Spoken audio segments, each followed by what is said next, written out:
Oh my god, I did it again. I just got done recording this video and I realized that when I pressed record, it immediately unrecorded, which is the same issue I had last time. Sometimes I press it to click, hold on to it. I don't know what happens, but what happens happens. So welcome to the Forge. I have my mock draft 1.0 ready to go. Super excited about this time of the year. Not super excited about filming this video again, but it is what it is. So in this draft scenario, there is going to be one trade that we are going to do coming into it. Real quick though, about this video, so I'm going to go through, it's a 3-round mock draft. I'm going to go through the first round, going to give some explanation, the reasoning behind, maybe a little bit about the players, about each of the picks, about each of the trades that are made. Then, second and third round, I will put up on the screen by team and all the picks that they had. While I have that up on the screen, I'm just going to go over the trades that I made in the second and the third round and explain why those trades were made, as well as 2 errors that I had in this draft that I don't think had a huge impact on it, but it happened nonetheless. Would like to point those out and just point them out. With that, I think we are ready to go with this first round of the draft here. And before the draft happens, we are going to have the Green Bay Packers and the New York Jets finalize this darn Aaron Rodgers trade. It sucks recording these back-to-back because I always feel like I've already said things because I did just say them not too long ago. But in this case, I know I haven't told you where this trade is. So I do have New York Jets trading their second-round pick and then moving the Packers up a little bit just to help sweeten this deal, get this deal done. So the Packers get to go up from 170 to 143 as well in this draft. And then we have a compensatory pick here for 2025. The reason for that would be, is Aaron Rodgers going to retire after 2023? Very possible. So why would the Jets want to give away future, at least too much future capital? Maybe we get some of this 2024 stuff instead of 2023. I don't know. But so what we do is we do a compensatory thing. If Aaron Rodgers plays, you're guaranteed at least like a 6th round pick if he plays so much of the season, blah, blah, blah. And so it could be as high as the 2nd round. I don't know. But that's what this is for. I'm just estimating it here. Then we also get, Packers also get Jermaine Johnson because I think that works well with our draft plan here. And I've heard that they had interest in it. And ever since then, I've been really high on that idea. I don't know if this is too much here for Aaron Rodgers. It might be. I'm also thinking some financial compensation has to go into this deal, making I'm sure that Green Bay wants that. I'm sure they want a lot. They're not going to get as much as they want. They're not going to get anywhere near as much as they would have had last year based on a better contract last year and coming off of 2 MVPs instead of the year that he just had and the fact that he was just 90% going to retire. So are you only going to get 1 year out of this? Yeah. We'll see what Green Bay gets from this, but in this, I think this is pretty fair and possible. So that's the trade that I'm going to put in to this draft, and yeah, let's just start the draft here. Don't need to explain too much about these first 2 picks because I don't really have much to add to it. The moment I heard about Carolina trading up to this, I figured CJ Stroud because he just fits coaching staff. He's prototypical, pocket type quarterback compared to at least Bryce Young. And so I believe that that's what Carolina is looking for. I believe that's what they're going to take, even though by many standards, Bryce Young is the better quarterback coming out of college, just strictly speaking. As far as Bryce Young goes, I think Houston is very happy to get him. I think he was their target anyways, so they don't lose out on anything by having the 2nd pick in the draft. Just Chicago gained. Then Arizona comes up onto the clock next, and obviously throughout the offseason, these talks will have been happening, but I have them talking heavily with Las Vegas and Indianapolis, both of them. And this is how my headcanon went in this situation. I have them and Las Vegas not really being able to come to terms because in reality, Arizona wants one of these kind of blue chip caliber guys, so they don't really want to move all the way back to the 7th pick. Just like Las Vegas doesn't really want to move all the way, pay too much, get rid of too much of their capital in order to move all the way up to the 3rd pick. So I don't think there's a meeting of the minds there, and that's why I think Las Vegas went and got Jimmy Garoppolo. It's a bit of a stopgap and somebody who can help develop, hopefully, their new quarterback of the future that they still hope to get in this draft. But they're not able to meet the minds. In the meantime, we've got Indianapolis on the other phone line here, and Arizona's, telling them sweet nothings about how Las Vegas really wants to trade up with us, and we just don't want to go that far back. You could just give us your 78th pick. We'd be okay with that. And Indianapolis is like alarm bells just ringing in their heads. Why are they so eager to move back? We understand the logic there that they don't want to move too far back, but man, they really seem eager. I don't think that they have another deal. And so Indianapolis holds strong to that, and they risk not getting their guy. They want Anthony Richardson more than Will Levis, but they risk it. No biscuit for Arizona, except for the fact that they get Will Anderson anyway, so they're happy with it. Will Anderson, good fit, and one of the many needs for Arizona. They wish they could have gotten some more capital along with still getting him, but not to be in this situation. And then Indianapolis comes up, and this is very easy. They're going to take Anthony Richardson off the board. Do you think he has the highest ceiling of all of the quarterbacks in this draft class? However, he also has the lowest floor. He could be a total flop. Always possible. I like him quite a bit, but the reality of it is there's still some learning to go. But Indianapolis is in a rebuild. They don't need him to be great this season, so hopefully he can learn what he needs to learn. Then we have Seattle on the clock, and Las Vegas is a little bit concerned that if Will Levis is there, somebody else could always jump them. Also concerned that the Lions might take him if Will Levis were to go to him, were to fall to the Lions. And so they're on the phone with Seattle. Seattle's really not getting a whole lot of talks from other teams, and they really don't want to go back further than 2 spots because they do want Jalen Carter or Tyree Wilson. Jalen Carter or Tyree Wilson. Maybe not Jalen Carter, ultimately, because of everything surrounding that pick. But in this universe, that's their logic. And so it's the perfect trade partners. They say, hey, what are you willing to give us exactly? And the Raiders are willing to give up their 3rd round pick, 7th, 70 for 5th, to move up 2 spots. We'll force that. And there you go. Obviously, Will Levis is now a Raider here. And so the reason that the Raiders are willing to move up, spend up a little bit of capital to ensure that they get Will Levis is because I think that the chain is just a little too tight on this current regime to be able to wait until next year. I think they need to start showing something sooner. So they're going to get their future plans kicking already with Will Levis, be able to learn a little bit from Jimmy Garoppolo. It's probably not a bad thing.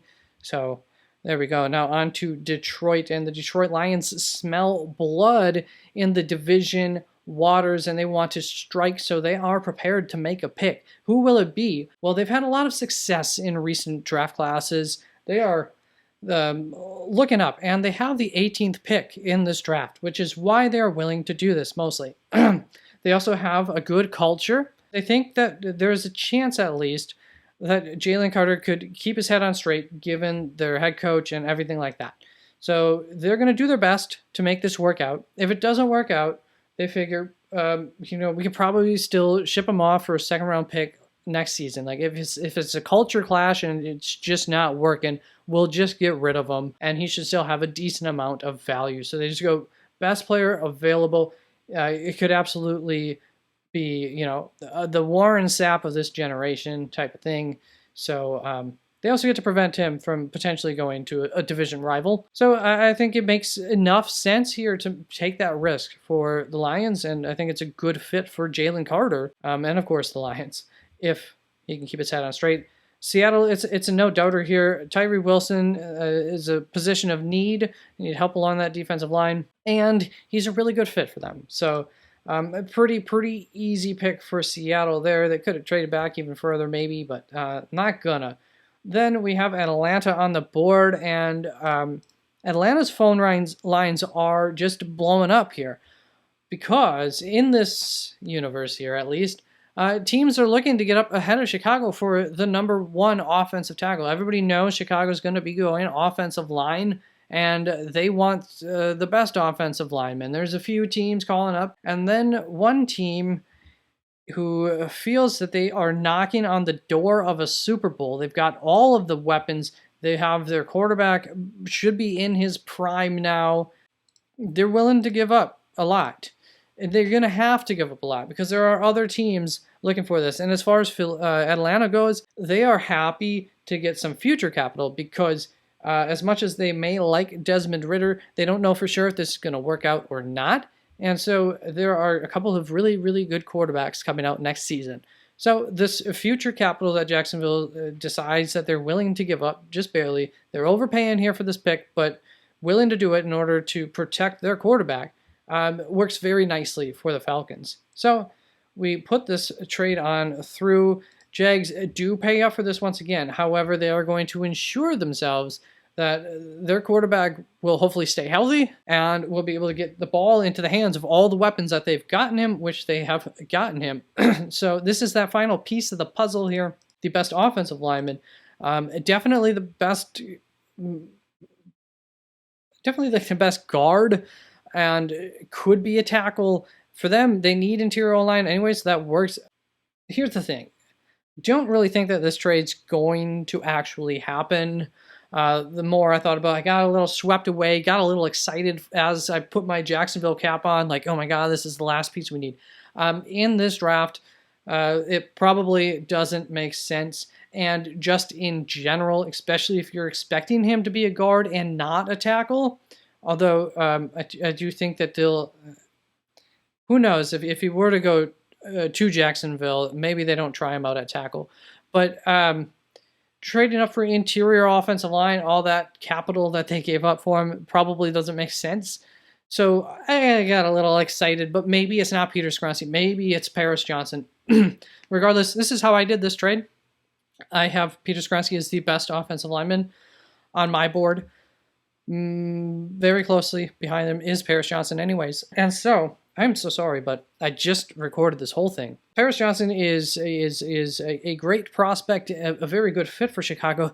They may have preferred him over Peter Skoronski anyways, so it doesn't really hurt them. They would like to take players at other positions, but just like Jacksonville, they need to protect their quarterback more so than Jacksonville. So they had no choice here but to take Paris Johnson. Then we come to the luxury pick that is the number 10 pick for the Philadelphia Eagles, and they could very easily grab their favorite D-back in this class. They're all still available. But I think they could also find someone later on in the first round at offensive line. Not too concerned about that. To be perfectly honest, all three of the positions that I have them looking at, edge, offensive line, and cornerback, or D-back, they all have a certain amount of depth that they're not too concerned. So they're going to go to the defensive side of the ball here with Nolan Smith, and at edge, he is a good fit for them and versatile outside linebacker. Where are you, Nolan? And Nolan Smith, he has great size. He's super athletic. He plays physically. And he also happens to comp very well with another guy who is already thriving in their defensive system, that being Hassan Reddick. So really, really great fit. And I just think it's too fun. And I think there's a solid chance that this could be the real pick here for Philly. I know not everybody picks Nolan Smith to them, but really, I love Nolan Smith. He's fun. He's electric to watch. Then we have the Tennessee Titans coming up next, and Tennessee has several needs and edge is, among the several needs that they have. And I know that Mike Vrabel would absolutely appreciate having a guy of such high character like that of defensive edge. What's your name? Miles Murphy here. Yet my number 4 offensive tackle prospect, Dawand Jones, could be a very nice fit for their offense. They also might look at Quentin Johnston and Jackson Smith-Njigba. However, I think that those two are a little bit too similar to what they are already getting from their 2 draft picks from just a year ago at wide receiver. And so for that reason, I think they feel that they'll be better served just getting a different type of wide receiver, and it's too early to go for some of those guys that are available in this draft class. So they leave them on the board, and ultimately they determined to go into the trenches here with Darnell Jones, who I think is going to be a really, really good fit for them on the offensive line. Then Houston is going to come in, and they're going to clean up what was left to him here. They are very excited to get a very high character guy. Houston likes their high character players, and so Myles Murphy fits that. Very rare traits. He plays consistently. You know, he plays with hustle every single down. And I think that the franchise would feel that with a guy like Myles Murphy, who not only is going to, give them some playmaking ability, which is what they need on that defense. They need some playmakers yet. It's like a no-miss prospect here. At the very least, he'll be good in the locker room, and he'll be a contributor on the defense if he doesn't live up to this number 12 pick. I think he'll still be able to do that much. Then we have the Jets, and we did get the Aaron Rodgers trade finished up. So the Jets are looking to keep Aaron Rodgers on both of his feet. They need a little bit of help on their offensive line yet. They could maybe get away without it, but I don't think that they think that they could get away without it. So we are going to go offensive line, and we could go with my number 3 prospect here in Broderick Jones. However, Broderick is a bit more of a raw prospect than who I have them taking, and he is not as good of a pass protector than who I have them taking, so I just don't think it's as good of a fit as my number 5 offensive tackle, who is Anton Harrison here. And Anton just excels in the passing game, so it makes a lot of sense for them to pick him. Then the New England Patriots are ecstatic about what they're seeing on the board here. They're just happy to get a lockdown cornerback here in Christian Gonzalez. Like I said, he is a lockdown cornerback, which they really would like to have more of. They like to have in their system. He's an ultra-natural type of player, very athletic as well, and he's instinctual, just like a good cornerback. There's no other way to put it. And so it was just kind of a no-brainer there for New England, I think, with Christian Gonzalez still on the board. Green Bay comes in here next, and I think that Green Bay would like to trade out of the spot in order to help acquire some more ammo in order to move back into the first round, but teams are pretty comfortable with just waiting to see what comes to them at this point, and so teams aren't offering a whole lot, and Green Bay is just not seeing what they would need in order to move back. Plus, they don't want to move back a whole lot because they probably still want to take this player, and I have them taking Quentin Johnston. I just think as a wide receiver, between him and Jackson Smith-Njigba, first of all, based on what kind of receivers our coaching staff likes, it's probably Quentin Johnston over Jackson Smith. Of course, this requires them to actually take a wide receiver in the first round, but I think it's possible here. And I think that Quentin also just makes a little bit more sense with the guys that we took in last year's draft, which are now our best wide receivers. So let's complete it. Let's give the best opportunity to make Jordan Love a success, as we are very much hoping that he will be. And that's the reason to make this pick, along with, already filling up our edge spot. That was a bit of a need, and our plans here that ends up working out later in the draft. But even if those plans fall through, there's a lot of tight ends in this draft, so we're not too concerned about not getting a good one.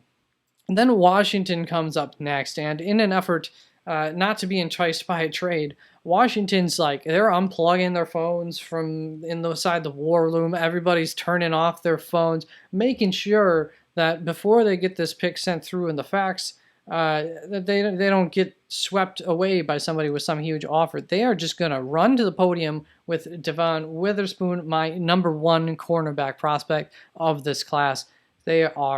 Washington should be happy with that. Then Pittsburgh comes in, and I'm sure Pittsburgh would absolutely love to be able to draft Joey Porter. It is a place of need for them even, but I think it is more important, and I think that they'll think that it's more important for them to protect their young quarterback and improve that running game, make that a little bit more effective. And this offensive line has been struggling for some time now, got a little bit better, still needs a little bit of help. So Broderick Jones is a really good fit for them. Next up on the board, I don't see why not, even though there are some other enticing picks available. Then we have the Lions coming up, and Detroit has done a lot in free agency to shore up their secondary, so I have them looking back to the defensive line. And I very well could be wrong on exactly which one of these guys I have them taking. However, he is the next man up on my board, as well as being a fit for them as a 3-4 outside linebacker. So I have them taking BJ Ojulari. Feel free to go down and swear at me in the comments. Tell me how much of a bad pick that is to pick BJ here. And it might be, but that's how I have it on my board. So deal with it. But in reality here, given this reality, just replace it with one of those other edges then, if you really want. That's fine. I don't care what you do in your mental reality to make this draft a little bit better. Lions, you're going to have a good draft no matter what. So you're fine.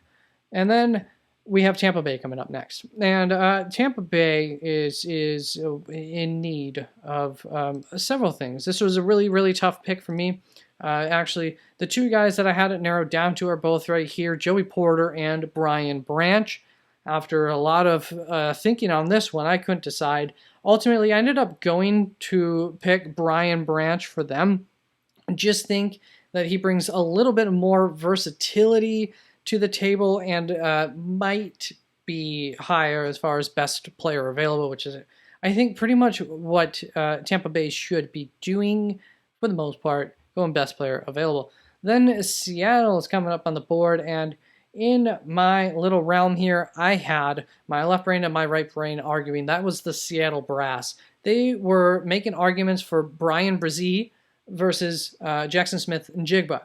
And ultimately, it's an offensive league. So the Jackson Smith-Njigba argument wins out. They've, as a team, hitched their wagon to Geno Smith to some extent at the very least. They're pretty much in a win-now mode. They decided to keep it like that. So let's go all in on this, and they're going to get a guy who can help them put up points today and tomorrow, as they do have an aging Tyler Lockett, and that is going to be, of course, JSN. I know this is kind of the popular pick, but it's such a good fit. He's here a lot of the time for a lot of people's drafts.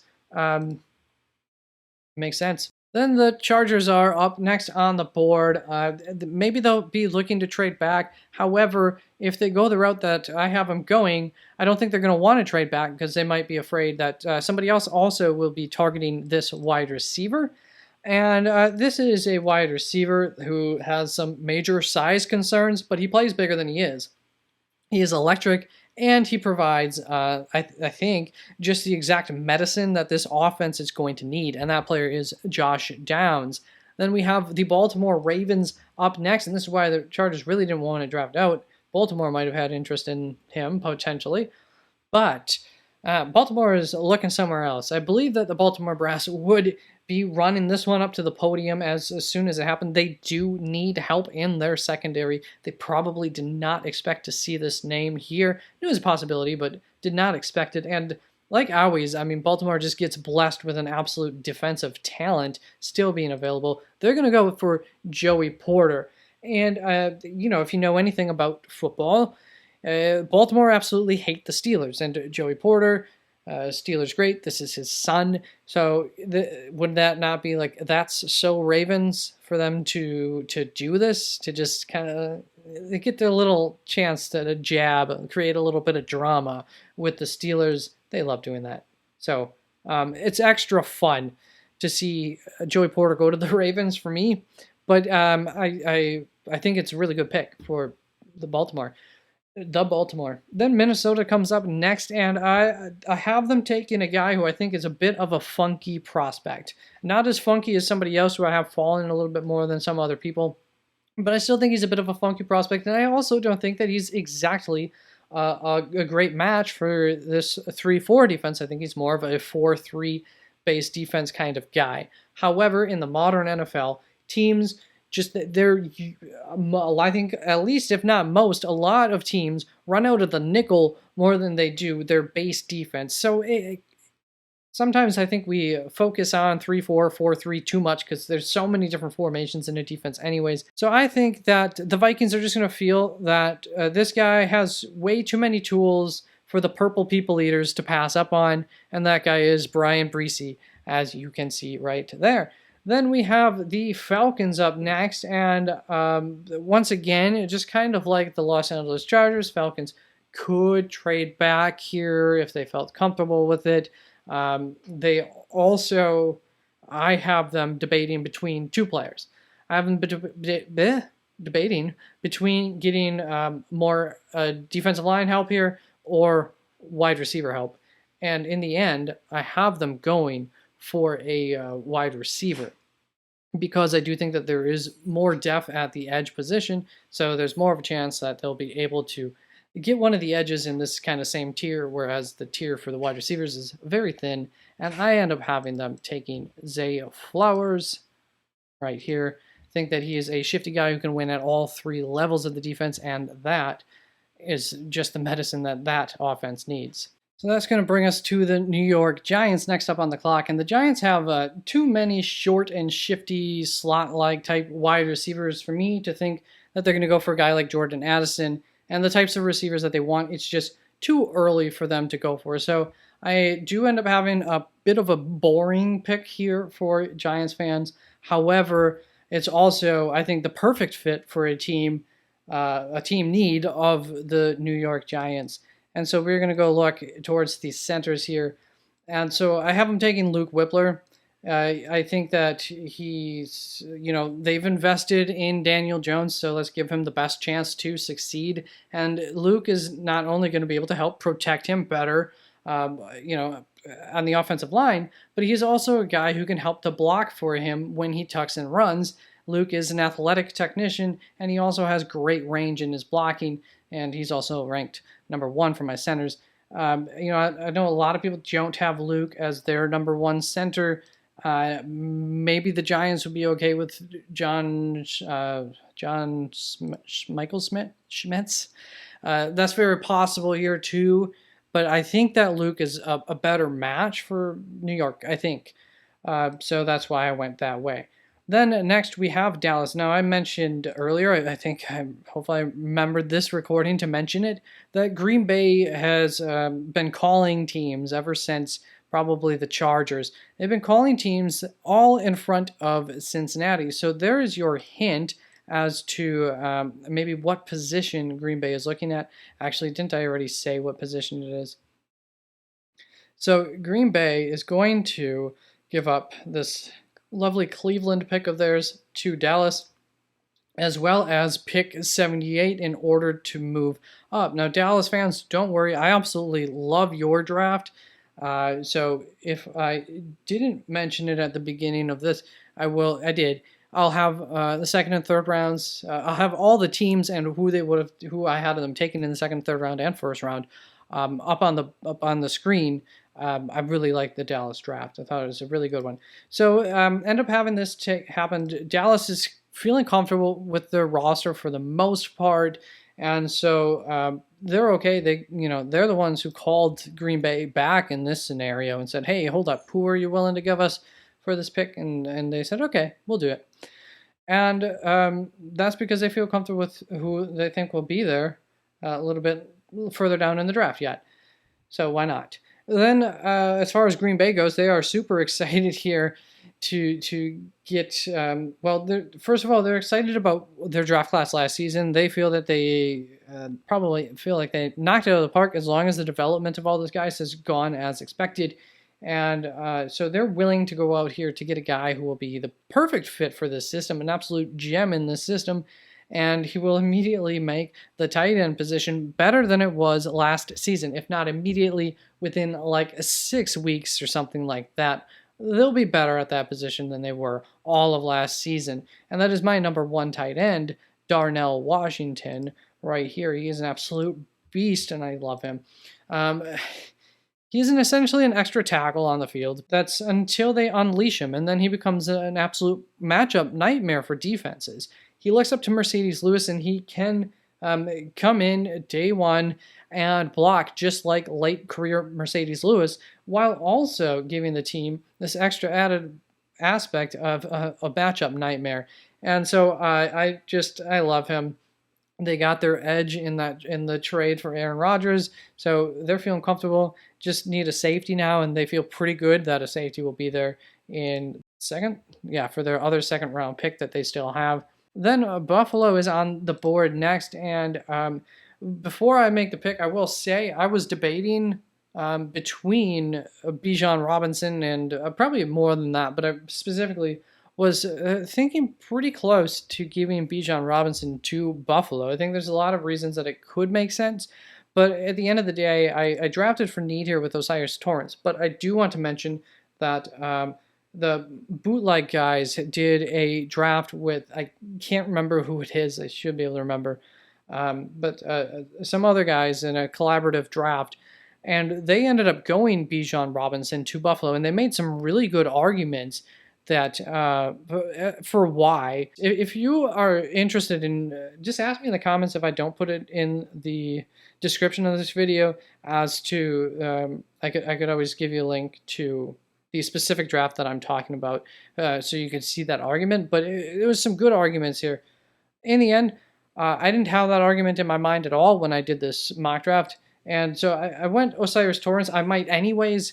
I think it's a very good pick for the Bills. It's something they need in the interior of their offense, and he is my #1 ranked guard, although Peter Skoronski is probably really my #1 ranked guard. He's just kind of listed as a tackle right now by everyone. But there are some concerns with O'Cyrus. He's not the perfect prospect, but I think the hope is that he'll be able to come in and help the running game to flow better than it has, as well as just at least being an anchor on the interior of that offensive line to help keep the pocket open, so that way Josh can just step into those deep throws and he's not throwing as many picks, hopefully, as well. I think that would be the initial hope, year one at least, for O'Cyrus. Might not be a Pro Bowler year one, but there's a lot to like about him. Then the Bengals are probably partying here. There's a lot of picks that they could pick. It boils down real simply here to, holy crap, there is a best player available pick that we did not expect to be here in Deonte Banks. Now, they could have gone tight end, they could have gone offensive line, they could have gone defensive line. All would make a lot of sense, their needs. So is D-back. I think they addressed it a little bit in free agency, if I recall. But, yeah, best player available here, Deonte Banks. He should have been gone a long time ago. He wasn't. And so Cincinnati says, yeah, we'll take him. No problem. And then New Orleans comes up next, and I do think it's kind of works out well for New Orleans in some ways drafting here, because some of their needs then align up a little bit better with value to an extent. Not that they have plenty of needs, but whatever. I'm setting this up for Mazi Smith. Mazi Smith is an incredibly strong athlete. He put up the bench rep 34 times at the combine. He can help to come in and clean up the run stuffing at the center, at the heart of this defensive line. And additionally, he's an absolute game disruptor, and he can also get some pressure on the quarterback from the inside, which is always helpful. So enjoy Mazi Smith. New Orleans, think you got a good one there. And he's just the first one. Look at who else I have him taking. I think they really retool the front of their defense. I like the draft that I have for them to start to get back to just being a better team. Then Philadelphia here at 30. There's a lot of reasons for them not to take this pick. For instance, the Eagles really like Kenneth Gainwell a lot, and I do too. But could you imagine? Why not make your team, your offense, just like the most dangerous darn thing in the world? I think Bijan Robinson in this offense is just simply too enticing for the Eagles to overlook here. So I have them taking him. Bijan is an all-around amazing prospect, really, really good at like everything. Really doesn't have any weakness, or more than one weakness at the most. And that includes his ability in blocking, not weaknesses, strengths, in blocking for his quarterback, and in the receiving game out of the backfield, which is like just the most smoothest, most tasty buttercream frosting that you could get along with this Bijan cake. Yeah, that's exciting. Then Kansas City comes up next to finish up the first round of this draft. Don't forget, second round, third round, I will show you all of the picks of those players. But to wrap this up, the champions, shortly after the Super Bowl, heard the words retirement and Travis Kelce in the same sentence. And it's not like they didn't realize that potential was coming. And I don't think that they were too afraid that it was going to happen this year, this early. But the reality is that it is coming soon, and they might have gotten just a little bit nervous, and the perfect prospect is going to fall right into their lap here in Dalton Kincaid. Dalton is an excellent receiver. He has great ball skills, he has great body control, and he is competitive, and he plays tough, and he runs his routes with fluidity, and he can snap in and out of his breaks. Do some of those things not sound like someone, Travis? He's There are some people that would compare him to Travis Kelce. I don't want to say like, oh my God, he's the next Travis Kelce. He's Dalton Kincaid, but he can do a lot of things well that Travis Kelce could do well. So who better to learn from and get better at and master some of those things than Travis Kelce? I didn't quite finish up my little thing for Dalton Kincaid. He's also he's a good receiving threat at all three levels: short, intermediate, and deep routes, and he is not a great blocker. That's his biggest knock, but he is a willing blocker, and that goes a long way. So, to be honest, a lot of tight ends are not great blockers, but they're willing blockers, or they're just not great blockers. So the fact that he's willing to get in there and probably willing to learn better, maybe he's never been taught really well, it goes a long ways. And yeah, I think it's a match made in heaven for Kansas City, team who doesn't have too many weaknesses, has drafted really well for several years now, and can take a bit of a luxury pick there and be able to continue that target that Patrick Mahomes has had his whole career and absolutely loved through Dalton Kincaid as Travis Kelce ages, gets out, and Dalton will be able to age like a fine wine before he even needs to get onto the field and take over that role. So, love it. Now, let's move on to second and third round. I will put up something up on the screen that will show each team and the players that I have them ended up getting. So it's not going to look exactly like this. You could have just paused, by the way, if you wanted to look at that draft. I had it up on the screen, hopefully long enough for you to kind of review things. But we're on to the second and third round. And so, like I said, not going to go through this, but I'm going to cover the trades that I had made.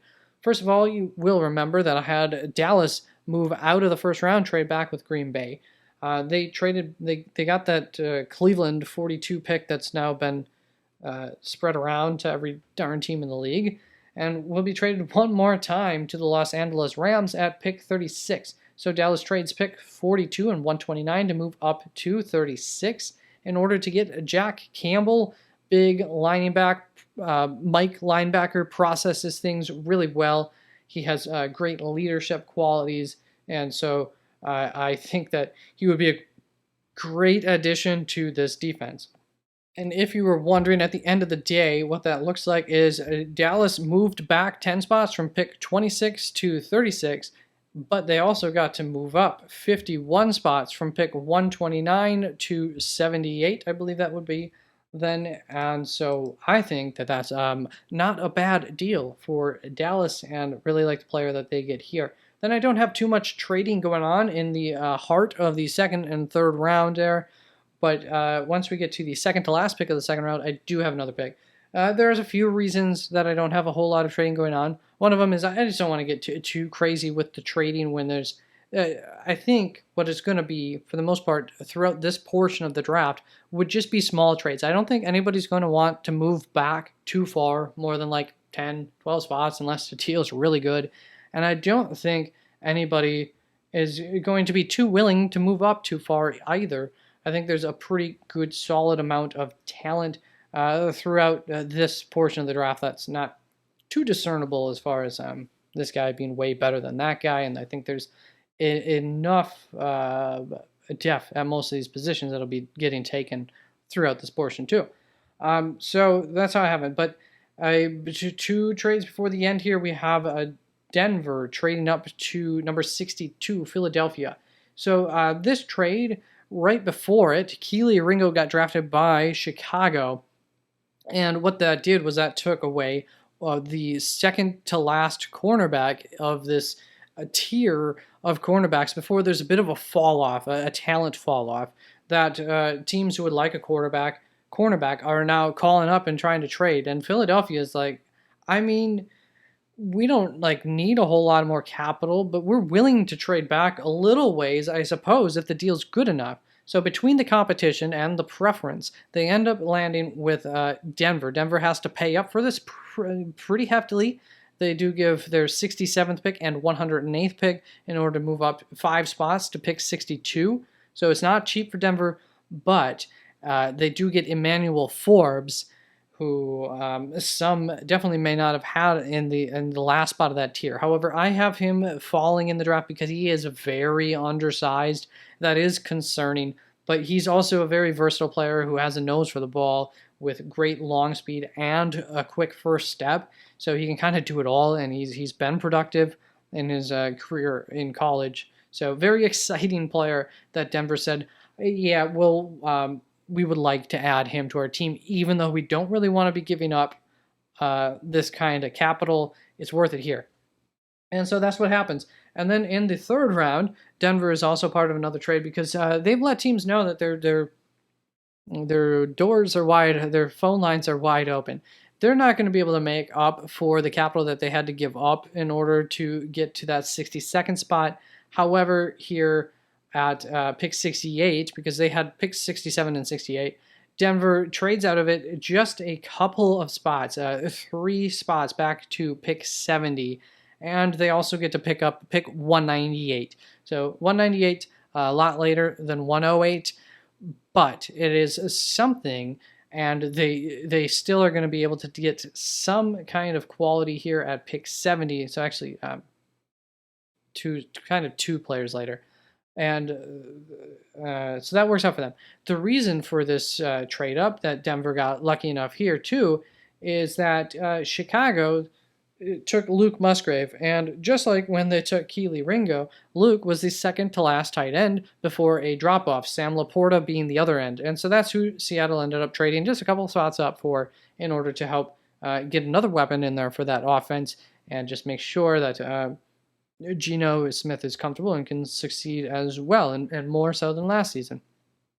Then we have one more trade, I believe it's just the last one here, which is the Los Angeles Chargers just coming up to pick number 71, which was New Orleans pick. New Orleans phone lines are open as well. They would like some more draft capital, and this pick worked out for them pretty well. They have to fall back 14 picks from 71 to 85, but they also get pick 125, which is not too bad of value here. So they're happy to pick up the extra draft capital. They need it. And the Los Angeles Chargers end up picking up Devon Achane, running back. He's explosive, elusive, very versatile. There's some question marks as to who the running back may end up being already next season for the Los Angeles Chargers. So either way, I think he's a good addition to their running back room. Third running back off the board. They're excited to have him, and the cost wasn't too bad. But that was the last trade that I had for this draft. And then we're going to move on to a couple of errors that I had. So first of all, I did this draft over 2 days. It took me quite a bit of most of those 2 days to do. Got through rounds 1 and 2 in day 1. At the end of day 1, I said, make this a lot easier for tomorrow. And I highlighted every player that had already been drafted on my draft boards. And in doing so, I accidentally highlighted Keion White, edge Keion White. And I didn't realize it until almost the end, we'll say the back half of the third round. So it took quite a while to realize it. The main thing of why this may not have had a lot of impact anyways is Keion White is an older prospect, and so that may very well cost him, make him get drafted later than a lot of people expect he will. I really like him a lot, but it wouldn't be a shock for him to fall into I'd say halfway back into the third round or something like that. Additionally, another error that I had was Bears fans, you may have noticed that I gave you 2 cornerbacks very closely to one another in this draft. I don't know if this was me being tired and overlooking that I had just taken a quarterback for them a short time earlier, or maybe I actually had a good reason for the decision at that point in time. I don't recall, but we'll just say this much. Feel free to imagine that they had actually drafted Keanu Benton instead of Keely Ringo. And there you go. Imagine that now for your draft. But at the end of I mean, it's possible they could take 2 cornerbacks there like I had them taking. They could use help on that defense just in general. I had a lot of fun doing this, and I spent a lot of time and effort on it, so I hope that you like it. I hope that you hate it where you should hate it, love it where you should love it, whatever. Let me know, but I will be doing more lighthearted, quicker videos, just going through the first round, maybe 2, less just planned out ones. And I'll get a 2.0 and a 3.0, more planned out ones as well before the draft. Just don't forget, I am very shortly here going to be literally moving, so that takes some time and effort as well that I will not be able to put into this, so that sucks that's happening right at this point in time, but it is what it is. And other than that, yeah, I just want to point out drafts while you have enough time to check out those how the second and third rounds went. Drafts 2.0 and 3.0 don't make this one insignificant unless there's a major trade in the actual NFL. 2.0 and 3.0 are just going to be different paths that the draft could take. Draft is very fickle, and one change can make a huge change down the road for how the draft ends up going. So thank you very much. Hope you enjoyed this. Bye-bye.